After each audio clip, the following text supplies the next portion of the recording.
passons à un autre niveau d'explication concernant la théorie de cette formation. La généralité sur la cartographie numérique. À ce niveau, nous avons une information qui est très dense. On va devoir être attentif. Pour réaliser une carte, nous faisons appel à une science qui est la cartographie. Et cette cartographie, c'est de l'art. Il va falloir donc savoir les notions principales. Et ces notions, nous avons catégorisé en la notion d'abord de couche, qui est une représentation visuelle d'un jeu de données géographiques dans un environnement cartographique numérique. Donc ici, nous parlerons beaucoup de la notion de couche, couche d'information, couche d'information. J'aime prendre cet exemple-là très simple. Dans un cahier ou dans un livre, nous avons différentes pages. Donc, chaque page a une information. Dans le domaine des sigles, nous parlons de couches. Chaque couche a une information. Si nous essayons de transposer cette logique-là à un classeur Excel, dans un classeur Excel, nous avons des feuilles. Donc, on parle de feuilles. Dans un document Word, on parle ici de pages. Dans un document PowerPoint, on parle de slides ou de diapos. Donc, en STG, on parle de couches qui récupèrent des informations sur des données particulières. Au-delà de la notion de couche, on a la notion de données, qui est un ensemble de faits associés, organisés dans un format spécifique. Souvent éléments de base d'informations qui sont produits, stockés ou traités par un ordinateur. Donc, c'est de la donnée que l'on extrait une information.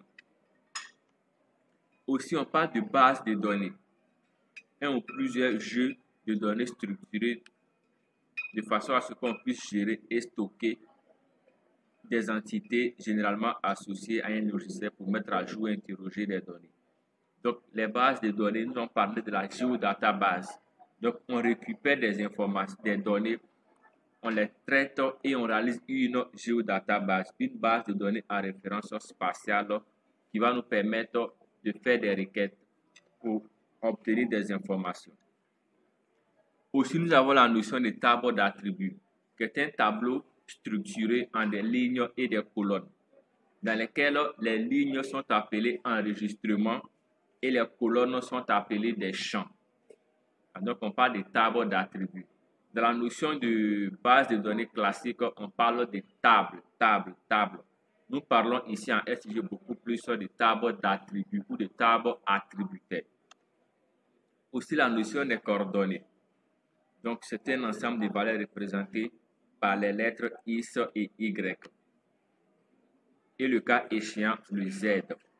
Le X et le Y font référence à la longitude et à la latitude. Concernant le Z, autant pour moi à la longitude et latitude XY, le Z fait référence à l'élévation, autrement à l'altitude. Donc on a une matérialisation ici en termes de repères pour indiquer le X et le Y. Et le Z, c'est la dimension 3D, donc l'élévation. Donc on parle ici de projection et tout ce qui est lié à la coordonnée. Chaque point à l'espace, disons à la surface de la Terre, présente des coordonnées X, Y et Z.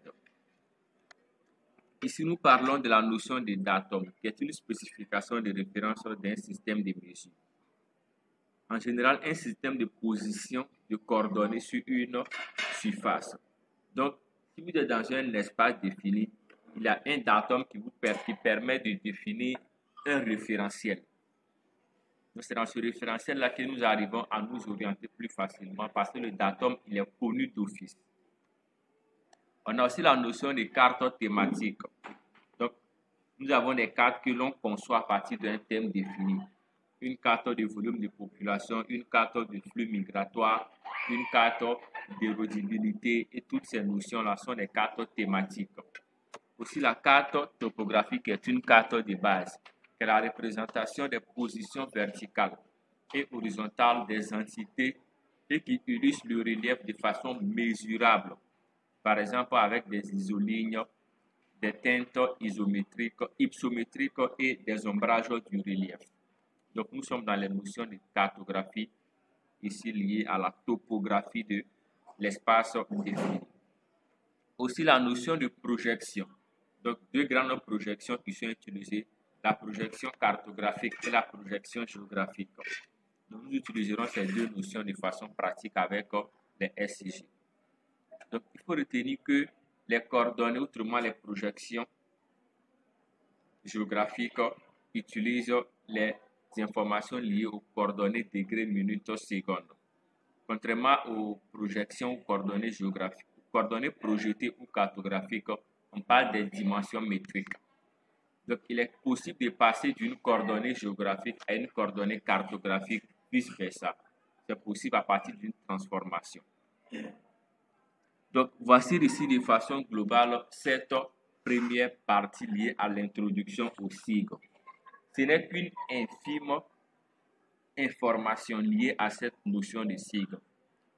Parce qu'il faut retenir que les SIG, ici, ou disons le domaine de la cartographie en particulier, est un domaine qui est transversal. Il s'adapte à tous les secteurs. Donc, vous pouvez comprendre que la littérature est vraiment dense. Nous avons bien voulu synthétiser à ces différentes informations. Avant d'aborder le contenu lié à l'initiation à ArcMap et le contenu lié à notre premier projet, nous allons faire une pause, histoire de pouvoir revenir sur quelques détails que nous allons récolter, que M. Bassa va se faire plaisir de nous énumérer et ensemble nous verrons comment répondre à ces questions et passer à la suite de la session d'information. Nous sommes ici à la seconde étape qui permet d'aborder la notion de l'initiation en ArcMap. J'ai bien dit initiation, c'est fait de façon consciente parce que le logiciel il est tellement vaste que si vous intervenez directement dans ce logiciel-là sans avoir des notions de base, sans avoir une bonne initiation, vous n'allez pas décoller. Ok. Mais avant que nous arrivions à l'étape de cette initiation, je vous présenterai d'abord cette première offre qui est une offre liée à un pack de formation destiné à deux grandes catégories d'apprenants. D'abord, les étudiants et les professionnels. Voilà. Il est pour nous important de classifier l'offre à ce niveau-là. Donc, il y a l'offre liée aux apprenants pratiques. Donc, ici, nous faisons place à la pratique avec ArcMap. Mais avant d'arriver à cette pratique, il est important pour nous de retenir cela. Le conseil principal que je vous donne est le suivant. ArcMap est un programme qui est complet. Et le fait qu'il soit complet nécessite que vous soyez attentif et rigoureux dans votre apprentissage. Donc, on revient à l'étape de la méthodologie que j'ai listée beaucoup plus haut. Vous devrez être capable vous devez, disons, être attentif et rigoureux dans votre apprentissage pour mieux maîtriser ce logiciel-là. Donc, les packs que nous venons de proposer sont des contenus qui ont été testés, qui ont été prouvés auprès de plusieurs apprenants. Et certains résultats sont disponibles que nous allons présenter à l'instant T. Donc, après quelques images concernant les réalisations cartographiques des participants, nous allons aller directement à la phase pratique pour notre premier projet. Donc, on souhaite réaliser un premier projet avec ArcMap. Comment s'y prendre? Je réitère, la